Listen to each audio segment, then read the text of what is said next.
Bonjour, pour ce nouveau plateau, nous allons parler coopération décentralisée, le numérique ensemble au-delà des frontières, avec Emmanuel Evenot, le président de Ville Internet, avec également Martin Zejman de la délégation pour l'action extérieure du ministère des Affaires étrangères, merci d'être avec nous, et puis Bertrand Charrier de l'Agence française pour le développement. Nous allons donc parler coopération décentralisée et numérique. D'abord un mot peut-être d'Emmanuel Evenot, parce que Ville Internet s'investit depuis plusieurs années dans la coopération décentralisée. Il y a un label en Afrique. Est-ce que vous pouvez nous dire pourquoi Ville Internet s'est investi sur ce sujet qui n'est peut-être pas évident au départ et peut-être peu connu? Alors, en fait, actuellement, nous en sommes à 927 villes qui ont été labellisées depuis le tout début de Ville Internet. Et dans les tout premiers temps, un certain nombre de collectivités locales de l'étranger se sont présentées devant le label, en particulier des villes africaines comme Ouagadougou par exemple. La question de la comparabilité entre ce qui se faisait en France et ce qui se faisait à l'étranger était au demeurant extrêmement délicate, et donc ça n'a pas pu être maintenu en l'état. C'est-à-dire qu'on ne peut pas demander à des collectivités locales qui évoluent dans des systèmes juridiques assez différents, mais également dans des histoires, dans des contextes parfois très très différentes, de concourir avec la même méthode que ce qu'on peut appliquer aux villes françaises. Donc du coup, un autre label a été créé, c'est ça? Pas vraiment. Il y a d'abord eu un programme de collaboration qui a été mis en place, qui s'appelle le programme IATLAS FAO, qui est très lié à l'histoire de Ville Internet. IATLAS FAO, c'est l'extension vers des partenariats à la fois universitaires et collectivités locales, auxquels on rajoute également des ONG, en particulier africaines, sur l'Afrique de l'Ouest francophone. Et à partir de là, donc, on a cherché à tester un nouveau modèle de Ville Internet qu'on appelle Ville Internet Afrique, qui a connu ses tout débuts en 2007 à Dakar et qui concernait à ce moment-là uniquement les communes sénégalaises. Et depuis cette époque-là, il y a une demande extrêmement forte de nos partenaires africains, à la fois les universités et surtout les collectivités locales, une demande qui s'affirme véritablement pour mettre en place un label qui serait adapté au contexte de l'Afrique de l'Ouest francophone. Parce qu'ils en ont besoin pour valoriser leur action, pour les mettre en visibilité, pour faire école en quelque sorte, pour que ça puisse avoir un effet de dissémination au niveau régional, au niveau interrégional, etc. Et donc, pour avancer sur ce projet, vous vous êtes tourné vers des financeurs, des gens qui vous ont accompagné, qui sont là, c'est ça? Voilà, nous avons des partenaires importants, effectivement, la DHT, l'AFD, notamment, bien sûr. Alors Martin Zejman, je crois que vous êtes vraiment, dès le départ, un des soutiens forts de ce projet. Comment s'est passé ce partenariat avec Ville Internet? Comment les choses ont évolué pour que le numérique, finalement, soit aussi un des sujets de la coopération décentralisée? Eh bien, nous nous sommes dit que les villes Internet sont reconnues pour leurs compétences et leur expertise dans le domaine du numérique. Et il serait dommage qu'elles ne partagent pas cette compétence avec leurs villes partenaires à l'étranger, à l'international, dans le cadre de leur coopération décentralisée. Et cette compétence, elle peut être mise en action aussi bien pour la coordination des projets, l'animation des équipes, mais également pour le contenu de la coopération elle-même et des actions avec leurs partenaires sur les usages et sur éventuellement l'aide à l'infrastructure. Quelques exemples pour qu'on comprenne bien comment ça prend forme entre une ville française et une ville africaine, par exemple? Alors, je précise qu'il ne s'agit pas uniquement de partenariat entre villes françaises et villes africaines, mais ce sont des villes, des territoires, des régions, des départements, des provinces qui décident de travailler ensemble sur une action qui va se décliner sur plusieurs volets, sur une thématique à la fois pour construire et co-construire le projet ensemble avec les experts de leur territoire, avec leur population, et et d'avancer ensemble pour échanger les savoirs.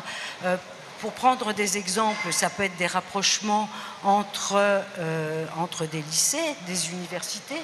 Par exemple, le réseau IATLAS, c'est un collectif entre des universités françaises et d'Afrique, avec des collectivités de France et d'Afrique. Ça, c'est un collectif et qui décide de partager ensemble une expertise, de réfléchir ensemble comment avancer dans un but de mutualiser, dans un but d'être plus intelligents ensemble et plus réactifs également.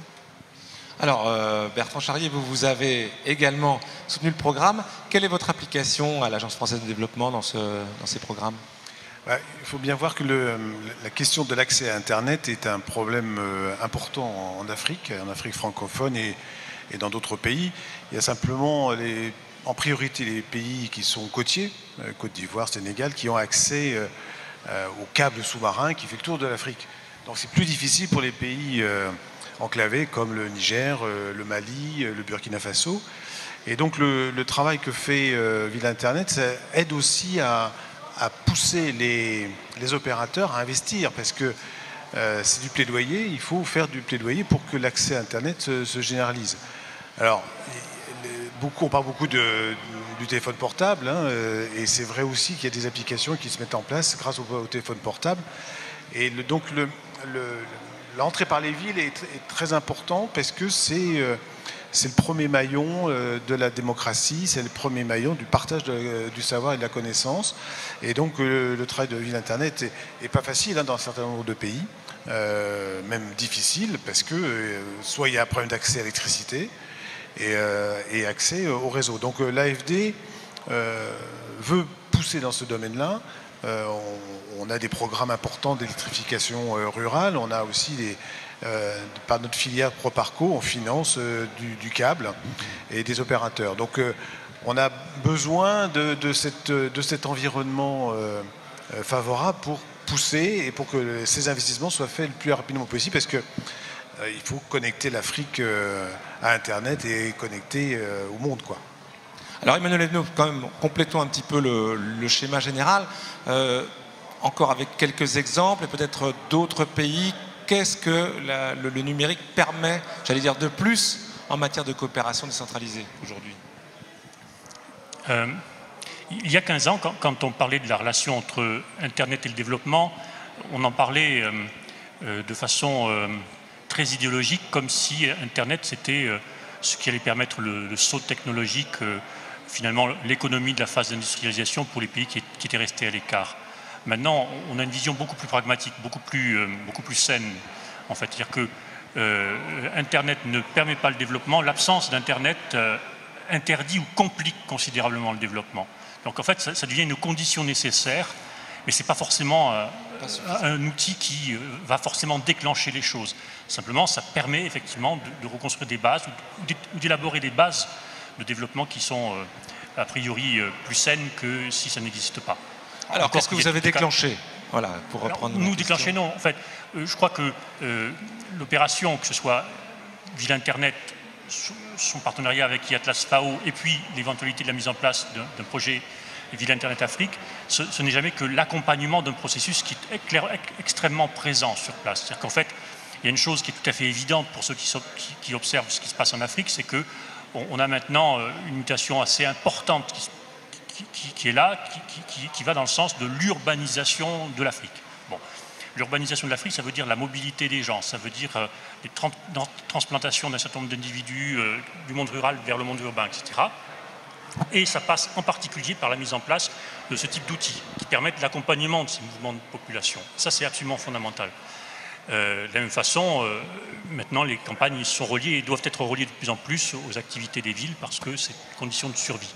Donc il y a toute une série d'activités qui sont là et qui demandent des opérations telles que celles que nous mettons en place, parce que ça permet à la fois d'alerter la puissance publique, l'État, ça permet également de faire poids sur les opérateurs privés, que ce soit la Sonatel au Sénégal ou d'autres dans d'autres pays d'Afrique. Ça permet aussi d'agir en matière de sensibilisation auprès des acteurs du monde scolaire, c'est très important, ça veut dire qu'on travaille aussi pour les jeunes générations. Moi, quand j'ai commencé à travailler en Afrique, il y avait une espèce d'idéologie extrêmement forte qui disait que, en gros, il y avait des besoins primaires. Alors bon, les besoins primaires, c'était l'eau, c'était la santé, c'était la scolarisation, etc., des choses de nature, l'électricité. Puis Puis après, il y avait des besoins secondaires. On considérait que le numérique, ça faisait partie des besoins secondaires. A priori, on peut vivre sans. Et quand on regarde ce qui se passe dans les grandes métropoles africaines, il y a des gens qui vivent dans des quartiers où il n'y a pas d'eau, en tout cas pas d'eau courante, il n'y a pas d'électricité, il n'y a pas de voirie, très peu. Et c'est pourtant des gens qui sont capables de faire des kilomètres pour accéder à un petit peu de lignes passantes. Donc ça veut dire qu'il y a quand même un choix qui se fait dans les modes de vie qui considère que l'accès à Internet, c'est aussi la possibilité de sortir de sa condition de pauvre. Alors que l'eau ne permet pas de sortir de la condition de pauvre. Bon. Par contre, Internet, ça représente peut-être la possibilité d'une mobilité sociale, la possibilité de créer des affaires. Il y a énormément d'innovation et d'inventivité dans les villes africaines autour de ces sujets-là. C'est simplement pas reconnu. Notre travail, c'est de les mettre en visibilité, de construire des éléments de synergie qui fassent système, parce que pour le moment, ça ne fait pas système. Alors Martin, justement, est-ce que tout ça va permettre une sorte de nouveau développement de la coopération décentralisée, ou en tout cas sur de nouveaux thèmes? Ce sont des... Oui, bien sûr. Bien sûr, le numérique permet le développement des territoires dans le sens large. Bien sûr, un développement économique, il contribue, comme disait M. Evenot, ce n'est pas la condition unique et indispensable, mais c'est quand même de permettre le désenclavement du territoire. Alors le territoire, ça peut être le quartier, ça peut être l'échelle de la ville, ça peut être une sous-région, ça peut être à l'échelle globale, tout à fait à l'échelle globale. C'est la mise en réseau, c'est la possibilité pour des gens, quand ils pêchent, de savoir que tel marché est approvisionné en poissons, donc il faut aller au marché d'à côté, par exemple. Donc ça permet une réelle... de gagner sa vie, tout simplement. En faisant moins d'efforts, ça permet aussi d'aménager le territoire. C'est les questions de planification du territoire. Par exemple, dans les systèmes d'information géographique où on va avoir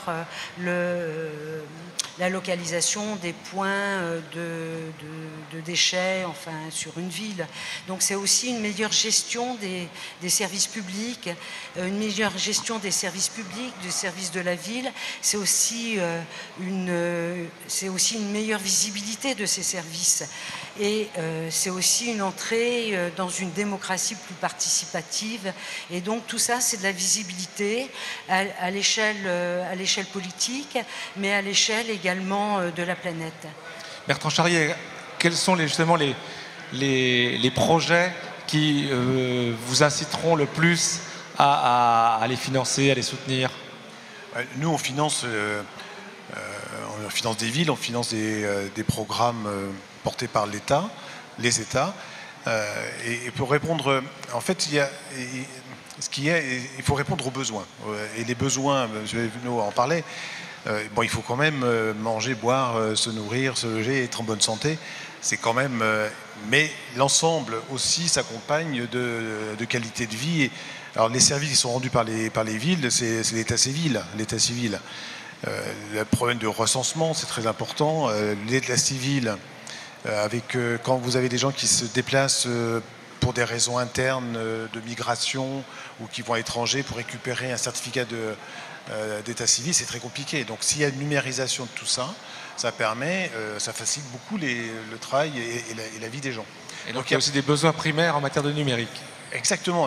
Et c'est là où il faut faire une réflexion importante, c'est-à-dire que partir des besoins des gens, et les villes doivent s'interroger dessus. Et la coopération décentralisée aide à répondre et à faire émerger les besoins et voir ce qui est possible. Mais ce n'est forcément pas des solutions calquées de ce que l'on fait ici avec tout ce que l'on voit avec Internet dans les villes. Donc il y a une réponse aux besoins et Internet fonctionne aujourd'hui en Afrique, parce que là c'est l'Afrique qui nous intéresse en particulier, beaucoup avec le téléphone mobile. Donc là il y a une synergie entre les deux, donc c'est Internet plus quoi. Et donc il y a des solutions innovantes qui sont trouvées. Et donc là, on travaille beaucoup sur l'innovation pour identifier des solutions complémentaires qui font système, qui font sens. Et là, on a travaillé avec les affaires étrangères et aussi des opérateurs comme Orange qui sont extrêmement dynamiques pour mettre à disposition des technologies, mais aussi des logiciels et des applications. Donc il y a une grande dynamique autour du numérique aujourd'hui. Donc Ville Internet, c'est Internet et plus quoi. Alors je ne sais pas si on peut garder le nom, mais il y a le téléphone avec. Merci en tout cas beaucoup d'avoir participé à ce plateau et on se donne rendez-vous dans 10 minutes pour le prochain. À bientôt.